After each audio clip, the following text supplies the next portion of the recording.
Beautiful day to see some beautiful things to happen in the world of citrus. Of course, citrus is so important, and in fact, when the Nina Pinta and Santa Maria came into town, well, maybe not our town directly, they actually had citrus on their boats because there was a thing called scurvy at the time and they needed the vitamin C. So it's really important, and the things that they're doing with citrus nowadays is just amazing. So I'm over here at my friend Jim's house today, and we're going to learn all about grafting. I'm all prepared, and more than anything, check this out. We've got a gate. Look, this is actually a living gate. Check out it's look at this. This is so cool. Look how this is opening over here. I love it. All right, so let's find out what's happening over here in the backyard over here. And technically, where's your stethoscope? You're supposed to be a doctor, aren't you? You know what? Everybody calls him Dr. Jim because no one can pronounce his last name. Yes. How you doing, Nick? Good to see you. How would you pronounce your last name? So it's Riscosi. H is silent. Right. Is that what that means? Yeah. Yeah. Actually, the name actually means pear grower in Slovakian, I understood. So we have is this a lot of a conflict of interest talking about citrus here today? No, because I love citrus. Always wanted to have citrus in my backyard. I grew up in the Midwest, and I went to a grocery store once when I was 5 years old, and I wanted to start gardening, and my dad said, "What do you want to grow?" And of course, I pointed to the radishes, the carrots, and the tomatoes, went over to the citrus section, and said, "Dad, I want to grow oranges." And we were living in Chicago. And he said, "Son, I'm sorry, we can't grow citrus here." And I've waited my whole life, and I'm finally now in Bakersfield, and I'm growing all the citrus I can. You are, aren't you? Well, I know that you're big into grafting, so I brought my grafting tools. Oh, shall I say tool? Have you ever seen one of these? Okay, yeah, you could form the right shape of the tool. Yeah. I've actually never used it before. This is literally brand new. Like for a whipping tongue graft or something. Yeah. So what you do is you cut it like this. And then you have, maybe we could work on it later, we'll show you. But you actually have old school. This is the way that professionals or the doctors do it. And grafting is what? So grafting is basically matching up a variety called the Scion with a rootstock, or the rootstock could be an existing tree, and it gives you the opportunity to add a different variety to what you're already growing. And I really like that approach because I started planting citrus in my yard and soon ran out of space and realized I wanted more varieties. I wanted to extend my season beyond the normal season. So I wanted earlier, mid-season, late varieties. I wanted different varieties. I learned I didn't have enough space in my yard to plant all these trees. And then I recognized grafting was my way to do it. I could graft different varieties on the same tree.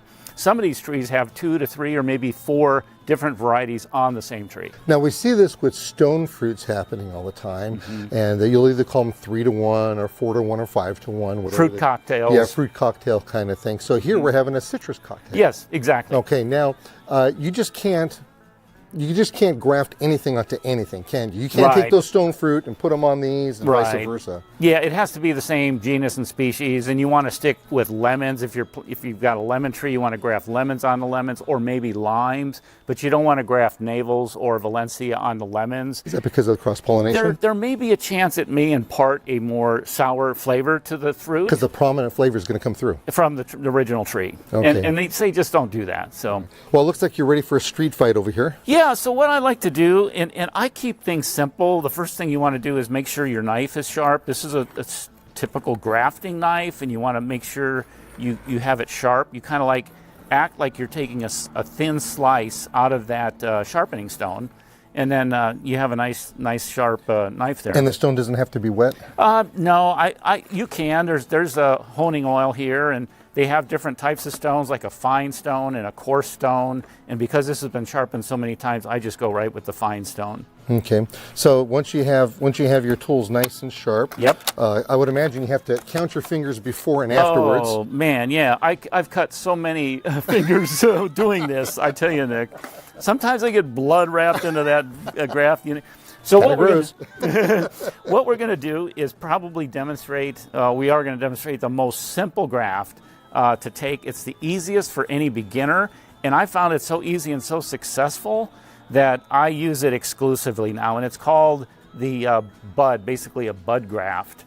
And so, So excuse me. So Yeah. if you heard him earlier, he mentioned to this. He called it whip graft, right? Didn't you? whip and tongue graft. Yes, there's a whip and tongue graft. There's Probably dozens. There's dozens of different styles of grafting and grafting techniques. Yeah. So this is one right here that One he's talking form. about. Really, this is the one that they actually teach in schools too. Yes, So it's yeah. easiest, and like Nick said, a lot of these other grafts depend on the situation. If you're grafting really small material to thick material, or thin material, whatever it is, would constitute the type you choose.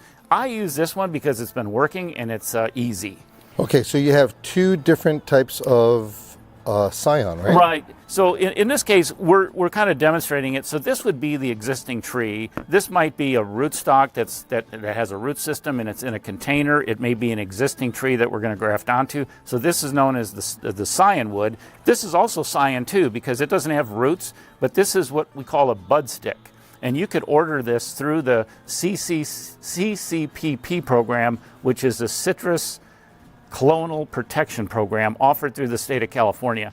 And this is the only way you should obtain grafting budwood. Is that because of the disease? Because of HLB. Really? Right. It's especially critical in Southern California. We do not have HLB in any commercial or home orchards here in the valley, in the San Joaquin Valley yet, and we want to keep it that way. And this is a way to ensure that. And So I don't know if you know it or not, but there's this. We'll put up a display, tell you what the insect is all about. It, but it has devastated the citrus crops. It's one of the reasons why you've had such a hard time finding any kind of citrus at nurseries. Right. Very difficult. Lately they've slowly been releasing a few varieties, but for the most part, it's so difficult. And this right here, you can circumvent all that. Right, and we're very concerned here in the Valley in Bakersfield of people moving from Southern California up into Bakersfield and bringing their citrus with them, whether it's potted or not, because of the fact that grapevine has served as a natural barrier, the mountain range, from having that HLB spread into the valley. And most of our commercial citrus, in terms of there's 95% of the navels grown in the valley, the San Joaquin Valley, about 75% of the mandarins, and about 65% of the Valencias are grown commercially in the valley. So it's a big industry here. We want to protect that. Okay, so you have your bud stock? Right, but bud stick. Yeah, and suppose I got this bud stick from the CCPP program, which they offer a number of bud sticks of just about any variety you can imagine, and it's relatively reasonable. This comes in a little package that you get from them. Is it about that long as well? It'll be about this long. Usually it has 5 or 6 buds on it. This has a little bit more than that. And one of the first things I'm going to do then is I'm going to cut this very carefully and remove the bud. Now, in this case... Oh, you're supposed to cut away from yourself. I know. I just tend to do it this way. Gardeners. And I then make that little cut. Now, what I don't want to do is touch the cambium there. And I'll usually stick that on a moist paper towel and keep it fresh. So this is nice and wet. Yeah, that's nice and wet, and I'll often cover that, okay? Now, I'll do all this ahead of time, maybe make a couple of these, put it in a plastic bag under that wet surface. This now is where we're going to put the graft. And I like to make a cut down, like basically an upside down T. So I'll make a cut straight down like that, and then I'll kind of rock the knife back and forth like this. Now, when the time to graft is when the bark slips really easily. It's a little bit cool and a little bit early, but normally this just comes right off. And when it does that easily, you know it's the right time. So you're just opening the first layer. The layer. Yeah. You don't go too deep. You're just kind of taking away that bark layer. And then I take my bud again, and now this is where you have to have kind of like real steady hands. I don't like to touch the surface that I'm going to mesh with the original the tissue, because there's juices that are right here, and the salts from your hand might. And so then I just take that. So no eating a tuna fish sandwich before this. I slide it in there really tight, and see how it just fits perfectly in place. Okay. So we have this right here. This is actually kind of cool. So he slipped it right in here. Here's the place where he cut it on the bottom, kind of opened it up. And now what we got to do is close it up, right? So what we do now is we take this. Now, mind you, this is going to be a little bit high. This is going to be on the branch. You're not going to be working on a table like this. So this is going to be sticking out of the tree. So I'll hold it up for you here. And the other thing you want to do is you want to graft lower in the tree. You don't want to be grafting on the ends of branches because the potential for growing much further is really reduced. You want to kind of get inside the tree so that could become a major branch for that tree. And then you use this little, this is something you could buy from nursery supply companies. It's basically grafting tape, and it's a wax, kind of a paraffin that will kind of stretch. And so what you do is I like to start on the bottom here, and I leave a little bit of a tab, and then I go across, and then I start holding onto it, and I really like to stretch and wrap it really tight. And you want to make sure you hold it in place, and you keep going around that bud.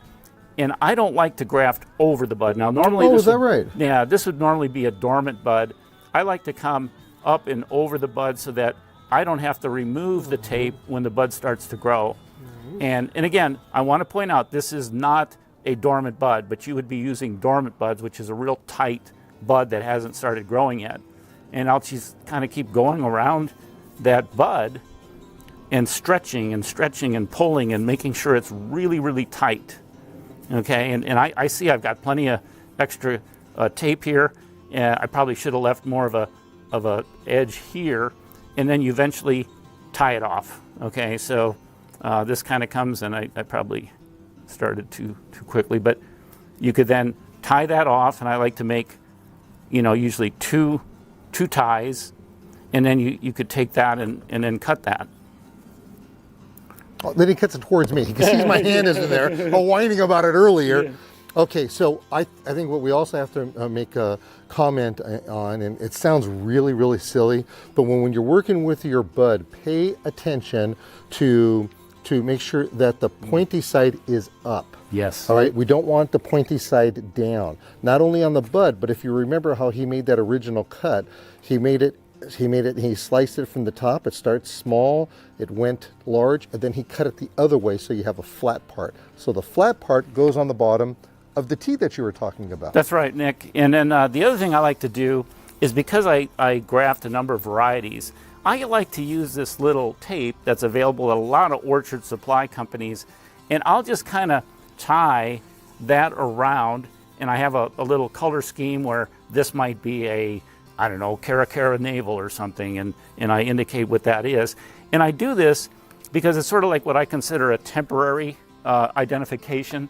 Later, when the graft takes, I get a medal. In other words, when I can see that definitely that graft is going to grow, become a shoot. So you would write on here Caracara, for instance? I do it on I have this written down on another sheet, like the, what is that, black and white is Caracara, and then naturally you might have other tapes, okay. different colored tapes. So if you're, basically what he's saying is that if you're colorblind, you're out of luck, buddy. And I am partially, so I go with stripes or polka dots. And then these are metal tags, and these will become your permanent tag. And what you do is you take a pen and you write really hard on here, and it makes an indentation in the metal, and that's what really stays forever. And then you put your little tag around that graft, and you have it identified. So here we're growing. Here's my branch. Yep. She did it on the major branch over here. And then once this takes, and I know it's going to be a good shoot for me, I'll identify it. And you don't want it to be too tight so that it grows into the wood. And then there you have it. Just like that. And then we have a graft. Yeah. Now, the things that we're grafting, as you mentioned earlier, you have what is called a stock and a Scion. Stock is the root stock. And we have a great example of that over here. We have some in a container. Yeah. And where in the world do you get rootstock from? Right. Okay. So here in the valley and possibly in Southern California as well, there's a number of commercial nurseries. These nurseries cater to the commercial industry, and they simply sell rootstocks. These happen to be what's called a C35 rootstock, which grows into a big, massive tree. And it'll come in a container like this, and you could then graft onto it.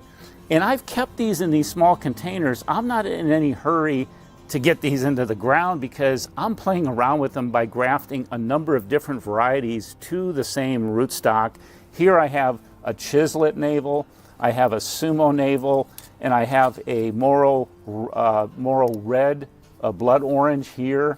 I've got a sumo over here. I did have a clementine that was grafted through here that I decided I didn't want, so I cut it off. I could graft onto this. See, the thing you could do is you could graft onto the original rootstock, or you could also graft onto the graft that you grafted. So a rootstock is going to can grow into a tree, but it's not a tree that's going to produce anything for you. Exactly. Because its strength and its whole purpose is that it is there to support whatever you graft on it. And lend disease resistance. It may lend a dwarfing effect. There are dwarfing, like the red dragon, for example, is a very severe dwarfing rootstock that allows you to grow citrus in containers, and the tree won't get very large.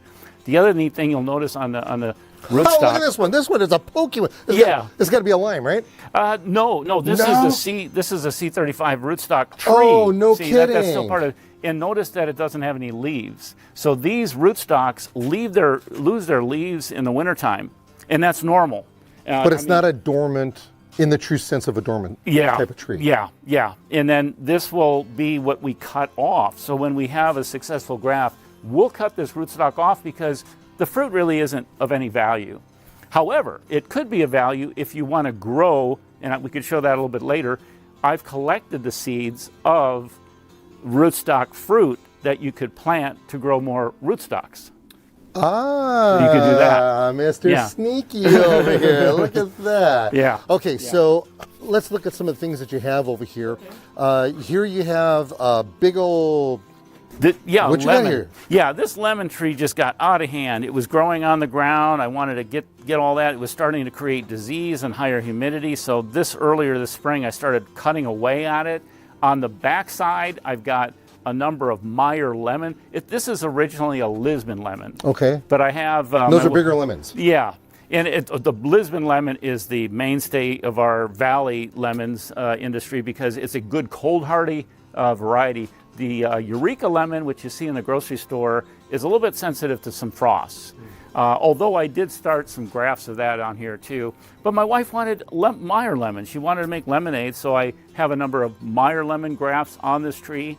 And then we had one single lime tree in the backyard, and she wanted more limes. So then I started grafting limes onto this tree too. Because of the sourness of the lemon, and you have the lime. Would be compatible. Compatible to But I would not graft a lemon, navel or Valencia onto this. Okay, so anything like that is fine. You could put a Buddha's hand on there? I don't know what I want with a Buddha hand, but I know a lot of people like Buddha hands just for the fun of it.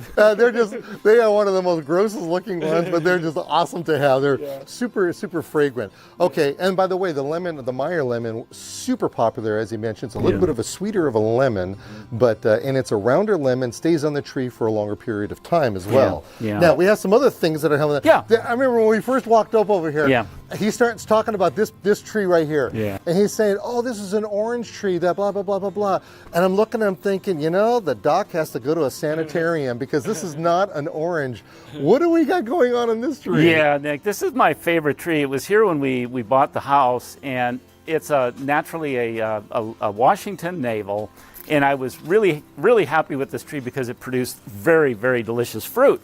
But I was interested in getting some mandarins. And so this is the result of one of my Tango mandarin grafts. This is a Tango mandarin fruit on a Washington navel tree. And then it's Nick's looking for the sumo orange right there. There you go. Notice the sumo orange is kind of a rough looking orange. I got that growing on a Washington navel so as well. You have this one over here, and then you have, let me see if I can get it without breaking a branch. Look at the difference in those two fruit. Yeah. That's ridiculous. Whoops. It didn't fall off. Yeah, no, it's fine. We got plenty this year. We got a good crop. Wow. So how many different varieties do you have in here? And then I have a blood orange on here too. That was one of the first grafts on, but I can't see where that one is, and I don't think that branch actually grew long enough. Is it a little bit of a smaller branch? Yeah, it's way down inside. You probably wouldn't be able to see it. So I've got at least 3 on here. Okay, now this really kind of, come stand over Yeah, here. why don't if you would. you, so this right here really got my eye because Yeah. when I come walking in, first off, like I mentioned when I first walked in, I never saw a living gate like you have with the plant on there.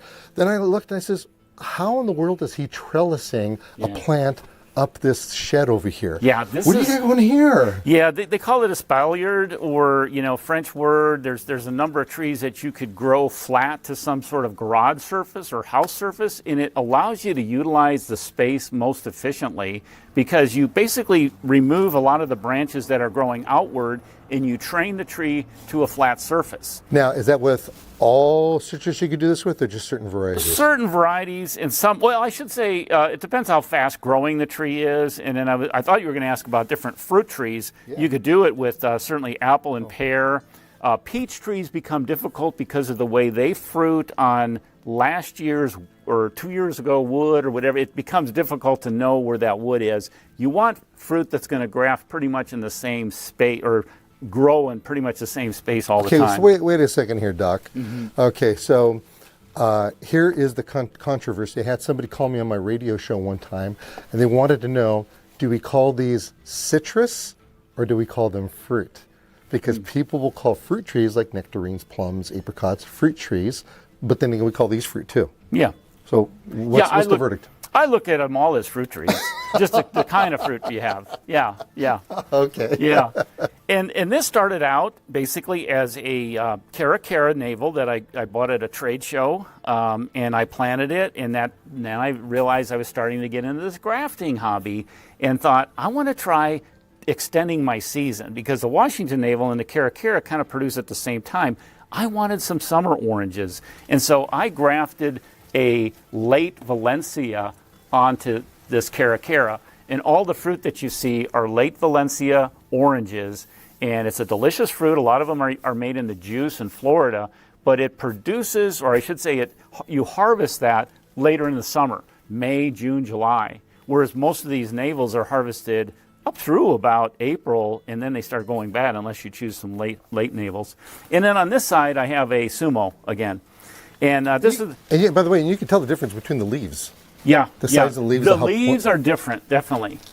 And then right here, I don't know if you could see it, I'll kind of provide a little backdrop. This little bud is a Thompson improved navel that is a very early season navel. This one gets ready about 2 to 3 weeks before the Washington navel. And it doesn't look much for now, but this will grow into a similar branch that you see here that the late Valencia grew into.